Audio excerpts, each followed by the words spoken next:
And it is another Sunday in the house. Back to the Broken Not Shattered podcast, the BNS podcast. Welcome wherever you are, whether you're in Europe, you're in North America, anywhere in Africa, and even our folks who are now in the Emirates. We want to say thank you and welcome to this special edition of Broken Not Shattered. On the BNS podcast is my favorite person, as long as I'm concerned, it's my favorite person.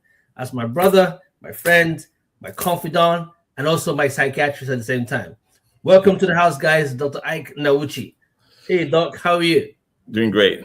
How's it going? Sorry, man. Today's show just has to happen because there's a lot going on around where I am, but it is what it is. The show must go on. So, Ike, today's topic is very simple. We just moved into a new year. Folks are making all these New Year resolutions, coming up with great ideas how to live long. Someone like me, I stopped making those resolutions long time ago. I just take every year as it comes with a plan and a focus on how to either one, self-develop myself spiritually, emotionally, physically, and financially. And then I've gotten to the point in life where I see life as a continuous journey. Okay. So yes, we have 2022, 2023, 24, 25, but in the eyes of God, those calendar years are not what he's looking at. He's looking at my entire time that he's given to me here on earth, and I now just have to use that time continuously. So whatever I didn't finish in 2025, I don't feel like it's over. The opportunity is gone. I just see that the journey is continuing as we move into the next calendar year. So I've tried to psych myself like that to develop myself continuously, year in, year out, month in, month out. It's a journey. It's not a sprint, as long as I'm concerned. It's what would you call one of those long? So like a marathon, correct? Right. Correct. So that's how I see it. But most of the time, I've also known that the mind is where everything starts from, right? Mm-hmm. So you're a psychiatrist and you are a renowned speaker. Speak to people, thousands of people all over the world. Talk to me, cousin. What should be the number one mindset of anyone going into a new year? Going to New Year? Well,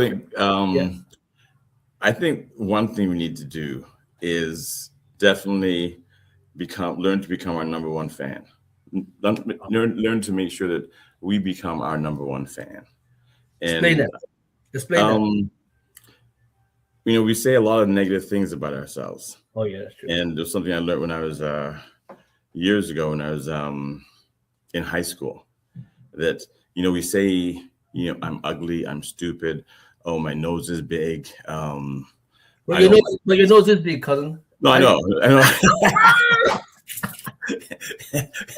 It's true, and I'm embracing that. But things that we don't like will draw people's attention to unnecessarily, and always be the ones putting ourselves down.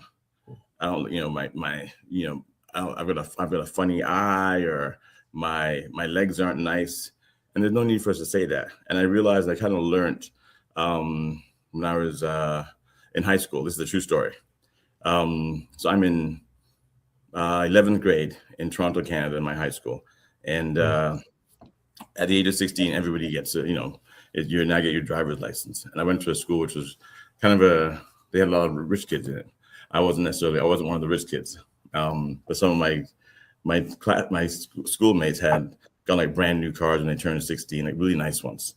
The Bursteins used to squeal their father's Rolls Royce, the tires in the parking lot, and I didn't know. I just didn't know that. But all I knew is I spoke to my mom and dad. They had an old car called a Mercury Cougar. They don't make them anymore. And I had said, it had been parked somewhere, and I said, if I can fix this car, can I have it, right? Because the engine was gone and all that type of stuff. So they said, sure. So I worked at McDonald's at that time, and I saved my money up, and I got the car fixed. And I was going to get it after I got my license. So I remember telling everybody that I'm going to get my car is coming, right? But I didn't actually say my car. I said that my limousine is coming. And it wasn't something I planned or even thought about. It was only like years later I reflected on it. But because I was so excited to have this car, I called my car a limousine because it was the best thing, right? No, it wasn't big. It was just, I just thought it was just fantastic. It was my car. Yeah. I loved my car. So I started calling it the limo. And then all the girls were like, well, when's the limo coming? And eventually, like around, day 30, I had like a 30-day countdown. And come to school and like, yeah, when's the limo coming? 28 days to the arrival of the limo, right?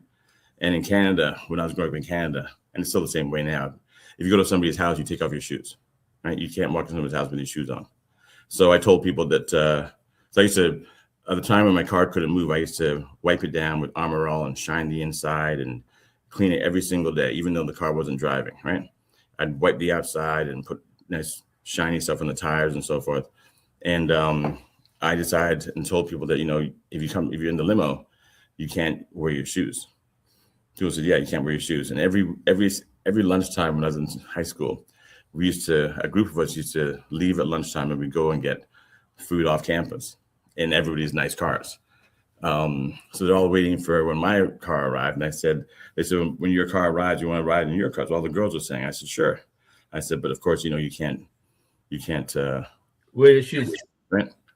So anyway, on that day, we get to, count down. We finally get to the day and everyone's excited. Like, oh my God, did you bring the limo? Because everyone now called my car the limo, the limousine. I said, yeah, the limo is here. And I said, but you know the rules. They said, of course. And all these girls were like, okay, well, I want to ride first. Well, there's 8 of you. So you have to go, half of you can go in my car this time and the other half can come on the way back, right? So they come outside and they're like, everyone's like, where's the limo? And I point with pride to my car because I love my car. And they see this beaten up old car, which has rust all over it because the car was haggard, but I didn't see it that way. I had the cleanest rust in the city. And they come out and they look, and then first of all, you see all their faces, they come like, there's a shock when they first see the car. And I said, there it is over there. Like, oh. The next thing you know, they all take off running towards my car. They go sprinting towards my car and they grab the doors and, oh, okay, only 4 of you can get in the car, right? So the other ones had to take the other car. Those 4 girls took off their shoes to get into my car. Wow. And they were just excited about being in the limo. Drove to lunch, and on the way back, the other girls said, oh no, it's my turn to get in the limo. And every day my car was the number 1 car that everyone wanted to get into, right? Wow.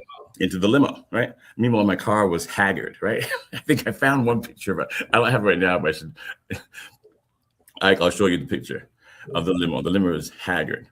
And, I realized years later that it's all about perception. I love that car. So I said wonderful things about my car, and everyone treated my car like it was a limo. If I had been saying, boy, I've got a car, it's a used car and it's old and it's got rust on it, it's not very nice, then everyone would have treated my car just like that. If I said, instead of calling my car the limo, call it hoopty, the hoopty or the shit box. That's what they would have called it, right? Yeah. But I called it the limo. Wow. And the way I treated and talked about it, they saw what I saw. Wow. Right? Wow. And literally, that car was the car until, unfortunately, it was my first car, and I didn't know that you have to put oil in the engine. So after about 2 months, the engine knocked. But for that 2 months that my car was existing, that was the number 1 car. And I realized that it's the same way. If people will see in you what you tell them about yourself, or what you project. If you project yourself and you slump, you slouch and you carry yourself like you're nothing, people are going to see you that way. If you stand tall and you don't say negative things, don't say, I've got a big nose, or my eye is funny, or my forehead is big. You hear someone say, oh, I hate my forehead is big, as if anyone can tell. The minute you say my forehead is big, everyone looks at your forehead. Everyone focuses on the forehead. Right? Yeah. Like, look, okay, first, watch this. I've got lots of lines on my forehead, right? Right. Until I said that, I hope nobody noticed. I hope everyone's not saying, "Oh yeah, I saw those." Yeah. But hopefully, most people didn't see that. Yeah. But now that I said it, everyone's like, "Damn." Yeah, he has some lines on his foot. You draw attention, whether it's positive or negative, to things about yourself. Wow. I remember I did a talk later on when I was in my residency to some not preschool, they were elementary school, like fourth grade. And I told them the story about the Cougar, right? About my car. And I also said to them, I said, there's a big white wall. And I said, can everybody here see the green dot on this wall, right? And everyone's looking. And all of a sudden you see some hands start raising. And eventually the whole gym saying, oh yeah, we can see the green dot. We can see the green dot. There was no green dot on the wall. But because I told them there's a green dot, they now could see the green dot. And I explained to them, that's the same way if I say my nose is big, my forehead is big. Even if your forehead isn't big, everyone's going to see that big forehead in your head. Wow. I mean, my lines is different. Right. But I mean, people are going to see those negative things. So don't point out those negative things about yourself. Become your number one fan.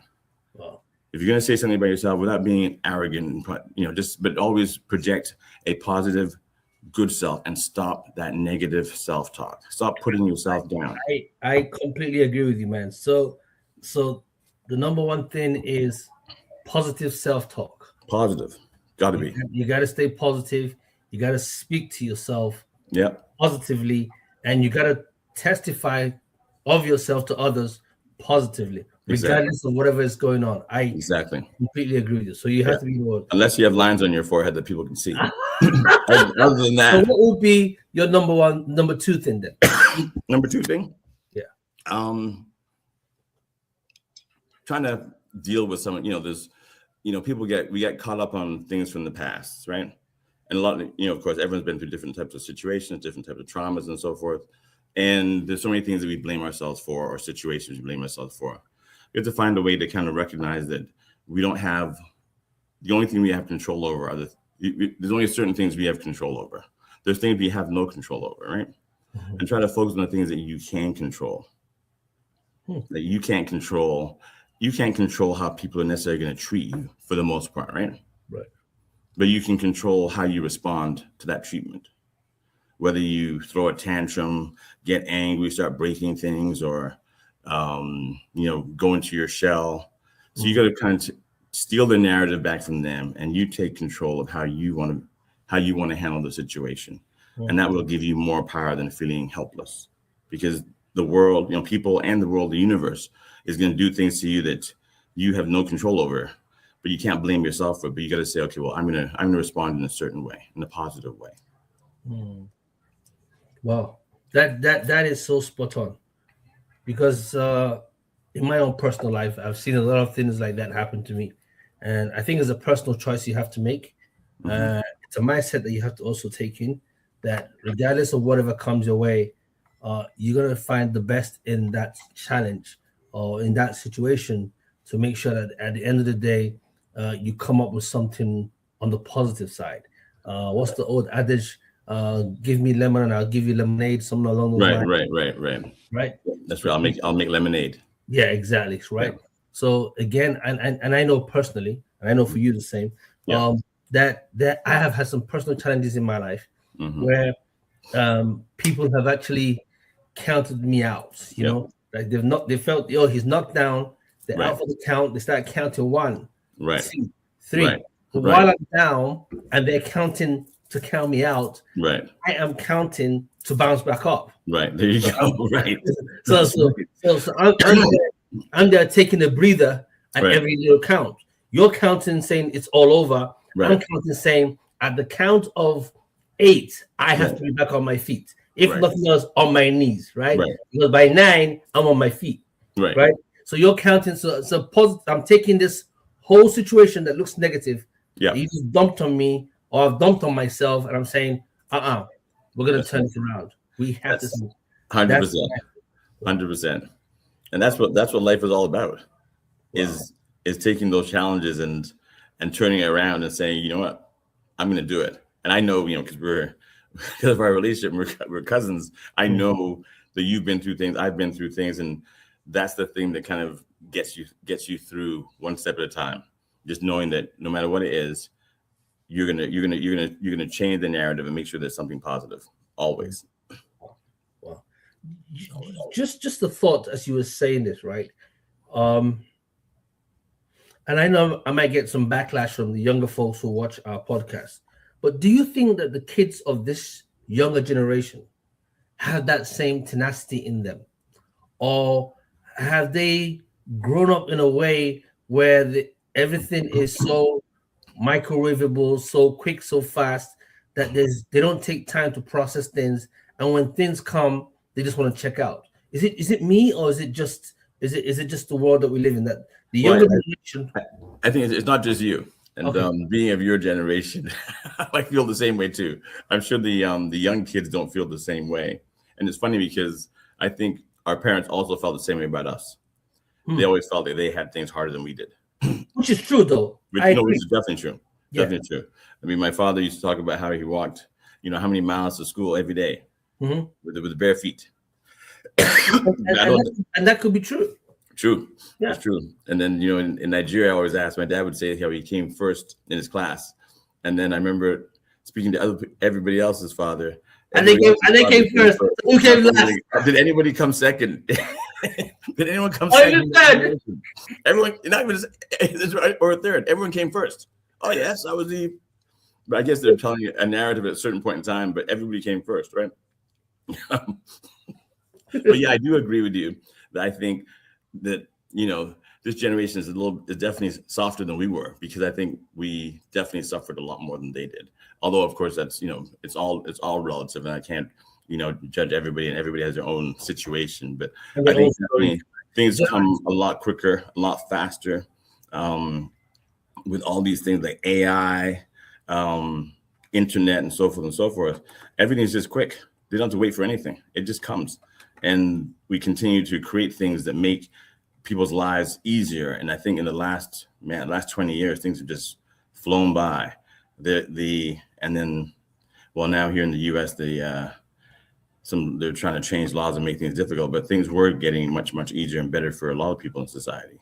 So I think I agree with you 100% without bashing do we take some responsibility for that? Do you think, as parents in our generation, because our parents didn't have much, they didn't give us much, and now we've accomplished much, we're trying to compensate in giving our kids? Do you think? Oh, definitely. Yeah. Do you definitely? We don't even want our kids' feet to touch the ground if we can. The things that we did, the suffering that we did, they don't go through any of that. Right. And I think going through those situations kind of made us who we are and made us stronger. And even though we want to give our kids as much as we possibly can, we kind of we're depriving them of the opportunity to go through some struggles. We protect them as much as possible. We make things much easier than we did. And they have to, as one of my other friends talking about how a lot of the kids who are in situations where they come from a bit more affluent experiences, they're not as hungry as we were. Hungry because they have most of things. Christmas time nowadays, my kid is kind of like, they get Christmas is the whole year long. They're getting things whenever they need it. We get it for them. So I definitely agree with you that we are definitely to blame. In some regard. In some regard. It doesn't necessarily mean. I mean, of course, there's still law. There's still discipline, but they're definitely not as rugged and resilient as we were.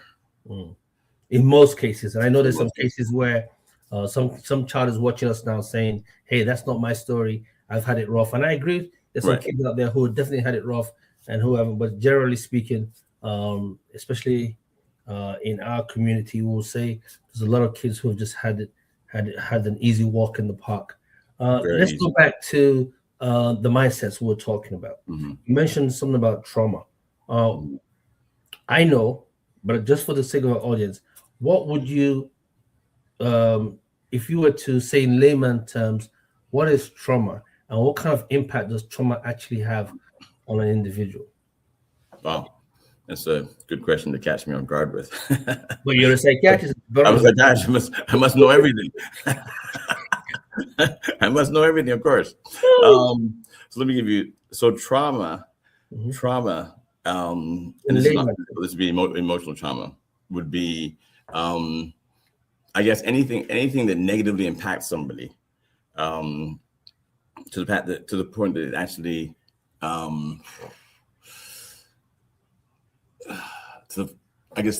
to the point that it actually affects them, in the sense that even though there are certain things that are trauma, right? If you get in a car accident and you see some people die in the car crash, it would be trauma to everybody, right? But it's not just trauma that we all think is trauma. It could be anything. Somebody who has a phobia to insects. If you put him in a situation where he's trapped and there's a spider on him for like 2 hours, that is going to traumatize him. Different situations, even though they're minor to us, we understand that everybody's trauma is different. So how it affects everybody is different. So big traumas, they've shown that trauma can affect you. It can affect you in a physical point of view too, in regards to not just emotionally, but it affects your nervous system and how you develop, and even physically. Trauma can negatively affect your growth. Like pediatrics, you can have kids who have been neglected and not had love. Their development is stunted by that. Wow. So you can even have that kind of impact. Oh yeah, definitely. Yeah, definitely. Yeah. Trauma is huge, and we don't really know how we've been traumatized. And in psychiatry, when you're talking to people, a lot of things will go back to the things that you do and you've been doing for a number of years. You know, really knows why you do it or why you behave that way. And if you have a good psychiatrist or therapist, you can actually explore and kind of find and dig deep and find out, okay, this is where this thing started. And then from there, you got to work through the healing process to try and see if you can get them to put that behind them, or at least be able to manage their lives in a different way, where they can cope better with that traumatic experience from the past, not be a prisoner or a slave to that trauma. Wow. All right. So we're talking about, let's go back to mindset. So what are the kind of mindsets you want to have going into this new year? Talk about being positive. We talked about overcoming challenges. Yeah. What else do you think we should actually look into as we go into the new year? Well, of course, prosperity. But going back to the mindsets, because I know I think we got to be careful about, again, things we say, because if you look at the law of attraction, right? And even I think when they got the idea of the law of attraction, where what you think about, what you say, you attract those forces into your life. So we got to be careful about what we think about. We got to think positive. We got to think this is going to be a good year. We can't be thinking, oh, I'm going to get sick. I'm not going to be well. You got to say the exact opposite. And then you got to think about so you make the statement. You have to believe the statement, right? And you got to visualize the statement. So you have to believe that, yes, this is going to be a good year for me. I'm going to be healthy. And you think about, and you believe you're going to be healthy. And then you also believe you're going to be healthy. And then also throw in some things that will make yourself healthy. Start walking every day, right? Use the gym if you can. Go to the gym, yeah. Eat right. Use the gym, eat right. Do those things too. It's not just only about, okay, hey, everything's gonna be good this year, and you don't do this. You do the same things you're doing last year that negatively impacted you. It takes work. The law of attraction takes work. You gotta think, believe, and you've also got to put some action behind it too. The action is very important, so that you can, no more. This has got to be a year. It's going to be totally different. The whole negative thinking about, I'm not going to do this, I can't do this, that's going to be gone. You've got to start working in a different direction. And it's hard because if you've, especially when you've been, I remember when I was doing law of attraction, I was really, really working hard. And then you get hit by a couple of negative things in a row. And you're like, man, what is going on? And you just got to kind of believe that, okay, I got to keep pushing through. And then all of a sudden, there'll be a break in the negativity. Breakthrough, yeah. Right. And you just got to keep pushing and not give up. This is the year 2026 for all of us. Yeah. And sometimes those negative things or those things that come in the way is to actually assess where you are in your walk. Right. It's not there to knock you out. You're saying it's going to be a great year. I'm going to be healthy. I'm going to be strong. It's also that those words of affirmation are good. And then you, like you said, you have to put some action behind that. Right. Leave an action behind that. Right. Right. Now, if you go to the gym and just sit down in the gym and play with your cell phone and leave, you went to the gym. That's fine. That's true. But guess what? You ain't built no muscles because you didn't no weights. You didn't run on the treadmill, so there's no cardio taking place. But you did go to the gym. You spent the last 45 minutes in the gym playing on your phone. Right. So the challenge there is those weights are those things that come in just to shake up that believe that you're having, or those words of affirmation. So Right. now you have to make the words you're saying applicable. You have to apply them, right? Exactly. And then now say, okay, this is not just words. I have to do something now because the challenge has actually come. I have a cold. I just been diagnosed with something. Okay, it's going to be a good year. I'm going to overcome this. Now you're going to put that whole thing into action. Right. What do you think? Right. No, I agree with what you're saying. I agree 100%. And this is what you're saying also is with the gym and going with your cell phone, playing on the phone, you got to take inventory. So you got to make sure you assess whether you've made any gains, and that if you haven't, because you've been spending all your time on the phone, you now realize, okay, you take the inventory, find out what's going on. Just once you discover the problem, then correct it. And then once you do that, you will find that you'll start making more and more progress. And it's kind of hard looking in the mirror sometimes, many times, to do that in order to move forward. Yeah. So I agree 100%. Wow, man, it's always a joy talking to you as we're wrapping up the show. We're coming to the end of the show. I just remembered what my daughter was saying to me the other day. We just came off from a family trip, and she said, "Dad, this year I'm gonna go 75 deep." I didn't understand what that meant. Like 75 deep now. Maybe the kids. Yeah, I don't know what it means either. Yeah, that's to go and ask the kids. I have no idea. Deep. I'm like, what is 75 deep? Right? I'm gonna nod my head and pretend I knew. So I just said, okay, no problem. So I spoke to her 2 days ago, and I was asking her. I said, "What does 75 deep mean?" She goes, "Well, 75 deep means that you're gonna take 75% of your time, right, and do very deep things." I'm saying, so what is a deep thing? She goes, "You're gonna eat right, you're gonna think right, you're gonna read, you're gonna spend time not on social media, but you're gonna pick up a book and read a book. You're going to exercise more, go to the gym and exercise more. You're gonna utilize your 75% of your time doing positive things, and then the other 25% is when you now just relax and chill, right? So that is, those deep things are what you call 75 deep." I said, "Is there an option?" She goes, "Yes, the other side of the spectrum is 75 soft." I said, "What's 75 soft?" She goes, "Oh, you're just chilling and taking life easy, eating as you want, just playing for 75%. And then 25%. I said, "Oh my word, you're kidding." She goes, "I'm telling you." So she's doing 75 deep. So as we wrap up this show, cousin, I want to tell all our audience, go 75 deep. That's right. Go 2025, 2026, go 75 deep. Pick up a book. If you don't like reading, get an audio book. Whatever the book is, make sure you spend time on it. Instead of spending time just sitting down and scrolling and watching other people's lifestyles on social media, and most of those lifestyles are fake anyway. Right.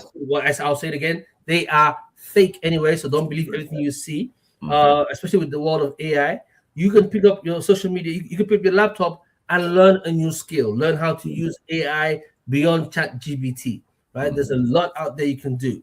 If you're a content creator, learn how to create content and make some money out of it, right? If you want to be able to start your own podcast, there is something for everyone out there. We've been doing this for 4.5 years. 4.5 years. Wow.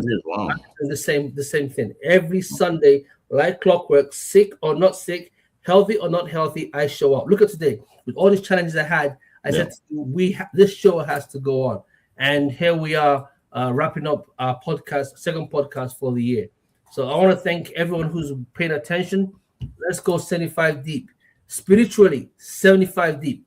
If you're a Christian or whatever it is that your faith is, just trust, build yourself spiritually, become more conscious of what you allow into your environment. The negative energy, put it aside. Positive energy, embrace it. Negative people, put them on the side. Positive people, embrace them. Stay alert, stay aware of your environment. Be emotionally intelligent, emotionally conscious. Listen more to your space. Shut down the noise.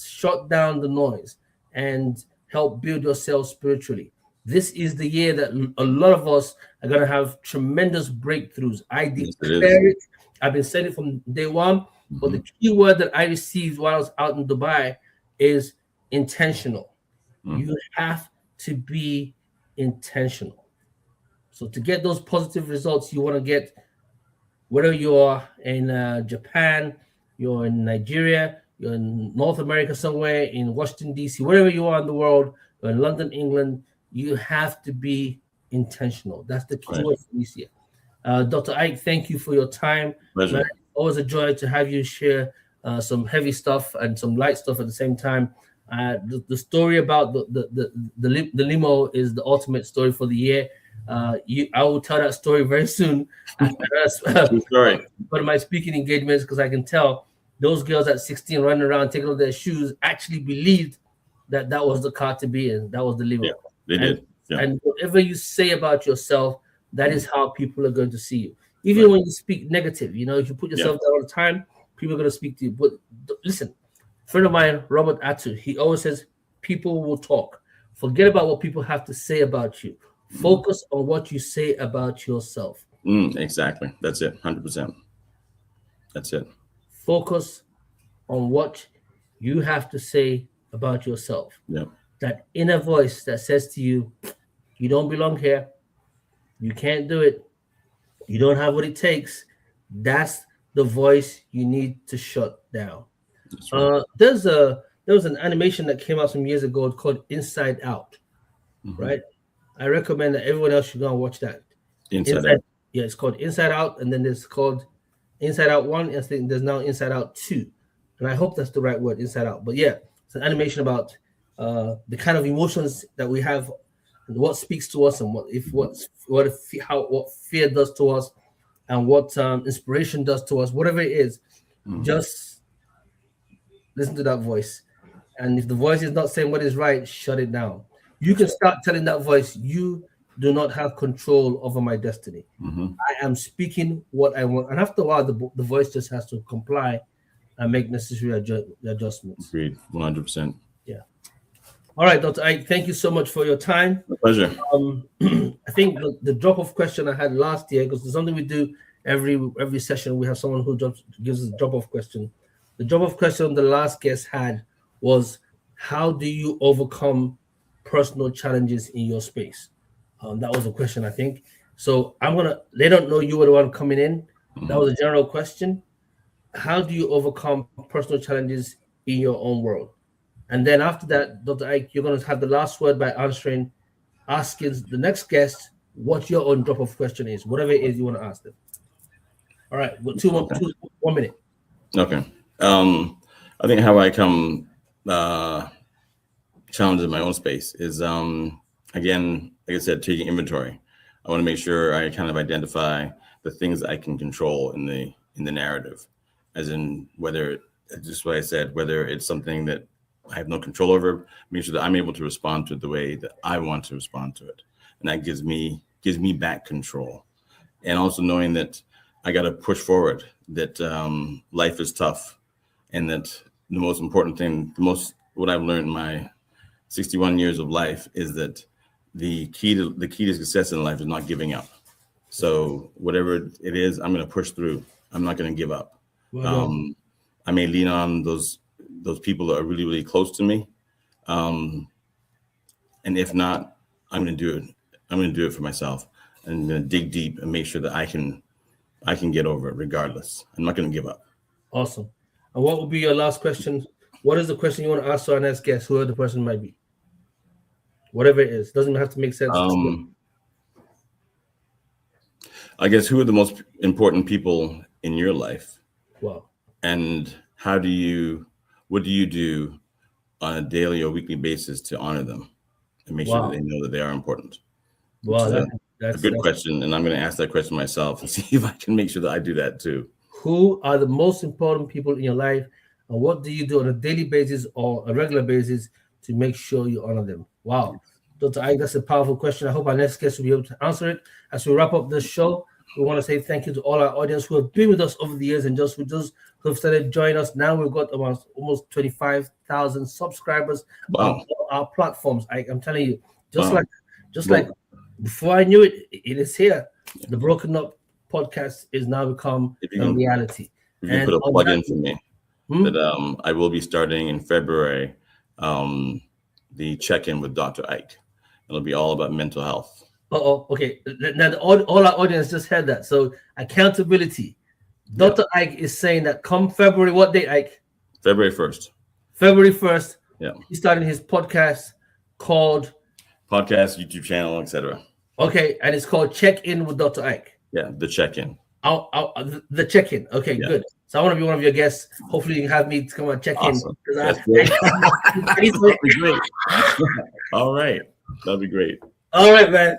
In our famous 3 words: love, peace, and more grace. Thank you, Dr. Ike, for honoring us this night, this morning, or this evening. And we look forward to seeing you soon. Take care. And God bless you guys all. Bye-bye. Bye.